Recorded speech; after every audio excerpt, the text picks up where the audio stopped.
This year we have a very interesting class that we're calling the Unorthodox Propulsion class.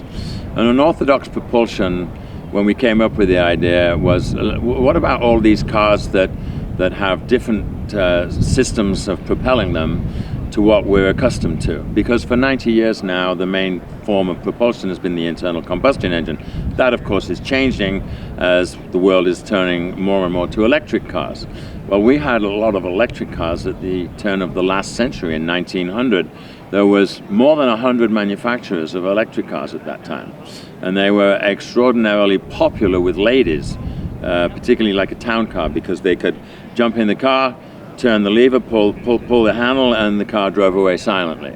The demise of that came in 1909 when Cadillac introduced the electric starter. So you didn't have to hand crank an internal combustion engine car, and so it became easier for ladies to drive internal combustion cars, and you didn't have to recharge them. The batteries in those days obviously didn't last very long, and they were huge and heavy, big lead acid batteries. So you know, it's interesting how this has all evolved. The very first car that Porsche made was a hybrid, and that was in 1899 or something like that. So you know, most of this stuff that we have today, we had way back when. You know, one of the cars in that class is the Owen Magnetic. The Owen Magnetic was made in the teens. The car we're going to have on the field is from 1916, and Owen Magnetic is a conventional internal combustion engine. However, the only thing that drives to the rear wheels is an electromagnet. So they called it the car of 1,000 speeds, which is basically like one of these universal transmissions, right? It doesn't change gear. Again, that was what year are we in? That was 106 years ago. And the Owen Magnetic, there's a few of them around because they made quite a few, but there's very few of them that are actually working. So we were fortunate to find a car that is running and working. The engine drives a generator. The generator produces electricity that feeds an electromagnet, and the electromagnet becomes more powerful. The faster the engine runs, the faster the generator runs. And as it becomes more powerful, then it gives more drive to the rear end. So that's why they actually called it the car of 1,000 speeds in the day. Our oldest car in that class is a 1900 Dion trike. And it did our tour, by the way. A very fit young guy who's also on our selection committee actually did 65 miles on that trike, and he did a lot of pedaling. And basically, the trike has a direct drive from the rear wheels to the engine. And so if the trike stops, the engine stops. And then you got to pedal again to get the engine going again to restart it. So it's a pain in traffic because you're pedaling a lot more than you're actually driving. But he took it all the way down the coast to Big Sur and back. And I thought that was a pretty amazing feat. So, you know, that's unconventional because you have to pedal it to start it. And every time you stop the engine, it stops. We have a Magola motorcycle from Germany made in Munich in 1922 that has a similar disadvantage in as much as it has a rotary 5-cylinder engine in the front wheel built into the spokes. So the crankshaft is the spindle, and that stays still, and the cylinders go around with the wheel. But again, it's got no clutch and it's got no gears, so if you come to a stoplight and stop, the engine stops because the wheel stops. And then to get it going again, you have to pedal with your paddle with your feet to get it rolling, and that gets the engine rolling, and then it fires and picks up again. It's supposed to be able to do 53 miles an hour, which hopefully is not going to do it around here, but it does run. So that's very interesting. Jay Leno has one of those too, actually. I'm not sure that Jay's actually works, but this guy's runs, and he's very proud of it.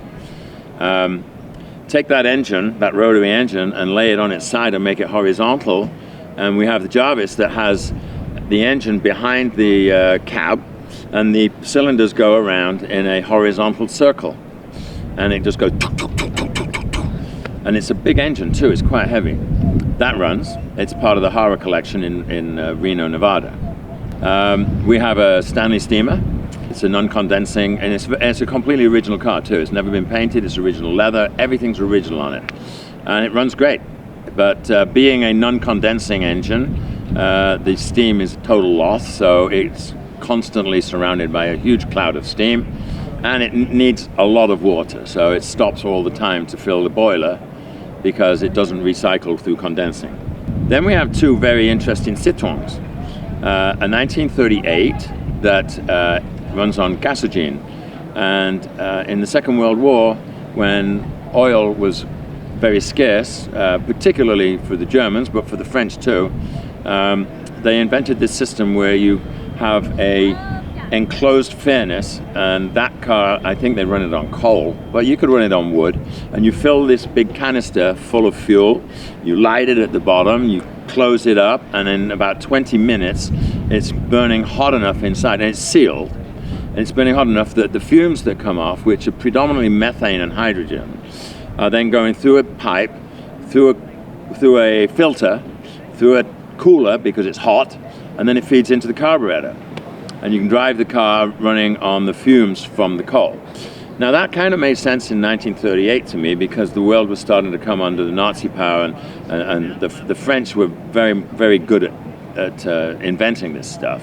Chrysler produced a very interesting car in 1963, and it's a gas turbine car. It was bodied by Ghia. It's a very beautiful coupe, and I think they made 55 of them.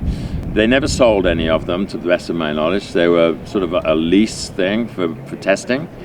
They took them all back and destroyed them all, with the exception of 5 cars that were put in museums.